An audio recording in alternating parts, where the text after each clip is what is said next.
அதிகாரம் 15.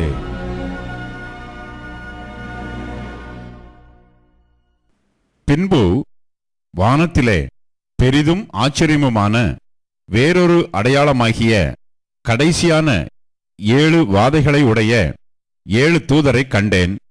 அவைகளால் தேவனுடைய கோபம் முடிகிறது.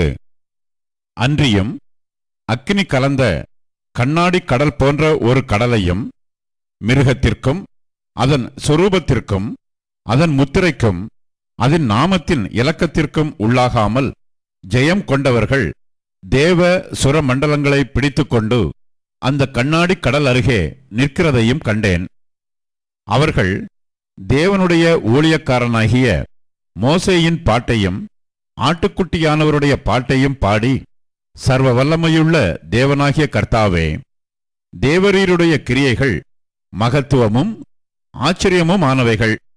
பரிசுத்தவான்களின் ராஜாவே, தேவரீருடைய வழிகள் நீதியும் சத்தியமுமானவைகள். கர்த்தாவே, யார் உமக்கு பயப்படாமலும் உமது நாமத்தை மகிமைப்படுத்தாமலும் இருக்கலாம்?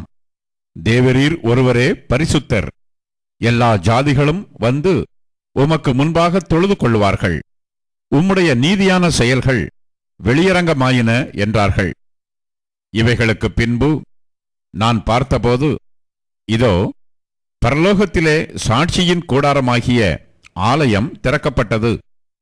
அந்த ஆலயத்திலிருந்து 7 வாதைகளை உடைய அவ்வேழு தூதர்களும் சுத்தமும் பிரகாசமுமான மெல்லிய வஸ்திரம் தரித்து மார்பருகே பொற்கச்சைகளை கட்டிக்கொண்டு புறப்பட்டார்கள்.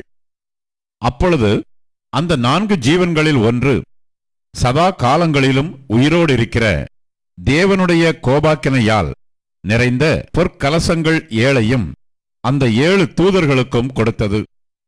அப்பொழுது தேவனுடைய மகிமையினாலும் அவருடைய வல்லமையினாலும் உண்டான புகையினாலே தேவாலயம் நிறைந்தது. 7 தூதர்களுடைய 7 வாதைகளும் முடியும் வரைக்கும் ஒருவரும் தேவாலயத்திற்குள் பிரவேசிக்க கூடாதிருந்தது.